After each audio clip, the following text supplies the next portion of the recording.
All right, welcome to lesson one. There's a lot of information here. I'm going to try and keep this video short, so we're not going to talk about everything in its entirety.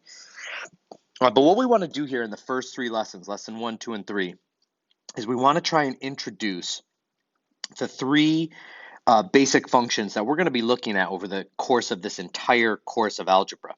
And the first one is linear functions, and we're going to look at them through story graphs, which is something that you're familiar with. It's easy to digest. So we want to take a look at these story graphs. So what we have here is we have a situation. We have a situation where it's elevation versus time. Elevation means how high you are off the ground, okay, height. And so what we want to do is we want to write a story that matches the graph, and we're just going to talk about it's a really slow elevator. Now, you've done things like that before. You might look at this and go, oh, this is easy. It goes up, it stays the same, it goes up, stays the same, it goes down, so on and so forth. But at the algebra level, we need to take that to another level, okay? We need to be more specific about what we're talking about here. So I don't want to talk, there's a lot going on here in this graph, and I don't want to go through everything. I just want to look at a couple of these, and I think you're going to be able to get the point. If you look at the first place where this changes behavior, it's right here, right? The elevator is going up, and then it hits this point, and the behavior changes. Something changes, so it flattens out. So if we take a look at that closely, what you will notice is that's somewhere around 3 on the x-axis, and it's like at 10 on the y-axis. So I could label this point as 3, 10, 3 on the x-axis and 10 on the y-axis. And then if we go to the next spot here, I'll change colors. This is something closer to 4. It may not be exact, and that's okay. That's not the point of what we're talking about here. So this would be 4 on the x-axis and 10 on the y-axis. And then it goes up. We're going to do just one more of these. It goes up here. This next point up here, that looks like it might be 5 on the x-axis and 15 on the y-axis.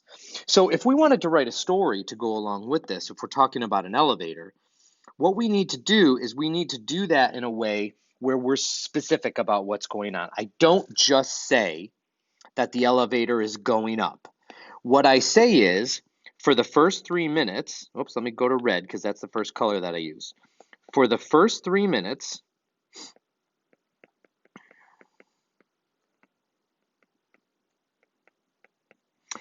the elevator climbed is a good word if we're talking about going up, 10 feet. Okay, and you can abbreviate 10 feet. Okay, then what happens? For the next minute, because it's from 3 to 4, so for the next minute,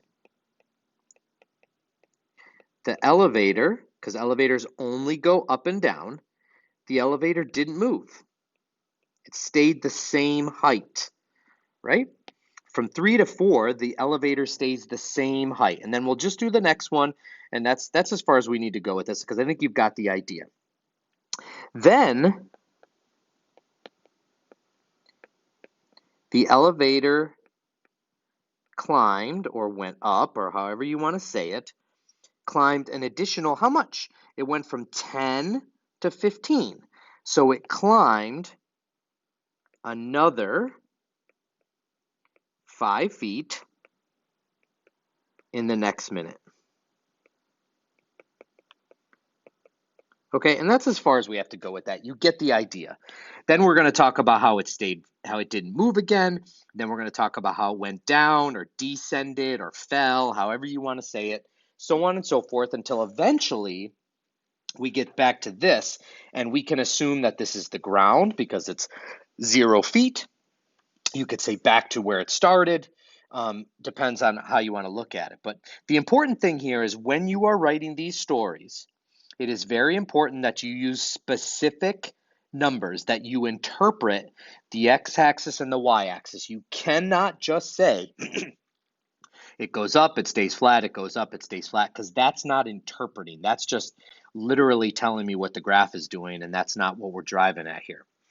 Okay, so let's move on a little bit farther. And the next question is, what's the average rate of change of the elevator from 0 minutes to 6 minutes? Well, what we see here is that for the first 6 minutes, okay, here's 6 minutes right here. So right here at this point, that's 6 minutes into the journey.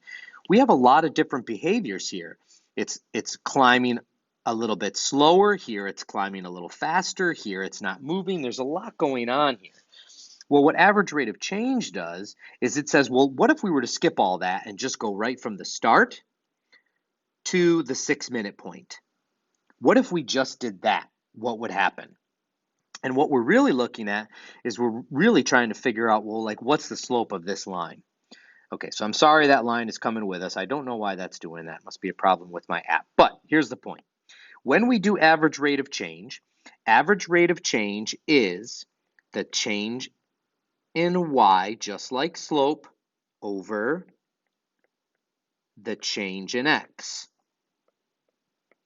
Okay, so where did we go from? Well, what happened? If I look at this, oh, now the line wants to stay put. Okay, weird app. All right, so at 6 minutes rather, we're at 15 and we started at 0. So what's the change? We went from 0 to 15, so that's a change of 15. And over how much time? 6 minutes. So if I go back down here, my change in y is 15 feet over 6 minutes. And then we would probably want to divide that out. And if we divide that out, oh my goodness, I don't have a calculator in front of me right now. Let's see here. 15 divided by 6 is going to give me a decimal. Okay, so this ends up being 2.5 over 1. And so it's 2.5 what? It means that over the first 6 minutes, we were going up 2.5 feet per minute. That's what's happening here. So if you were to skip all this other stuff that's going on and went straight from the 0 to the 6 minute mark, that would basically be an increase of 2.5 feet per minute.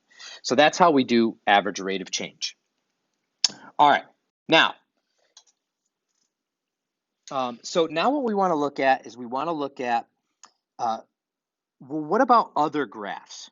We have speed graphs and we have distance graphs. Now notice I use the exact same picture. I just changed the y-axis, and that's all you need in order to change the graph. So when you are interpreting these graphs, you need to pay very close attention to the y-axis, because that will tell you what type of graph this is. Is it a speed graph? Is it an elevation graph? Or is it a distance graph? And then what we want to do is we want to summarize this table right here. And you know what? I think what we're going to do, because this video is already getting long, I think we're going to pause it, and we will, in class together, we will fill in this table. We'll have everyone come together. So if you want to go ahead and practice, you can, but we're going to fill in this table together, and then everybody will be on the same page. And we'll do that the next time that we're together in class. So that's it for now. You can start practicing if you want, and then we'll go from there. Thanks.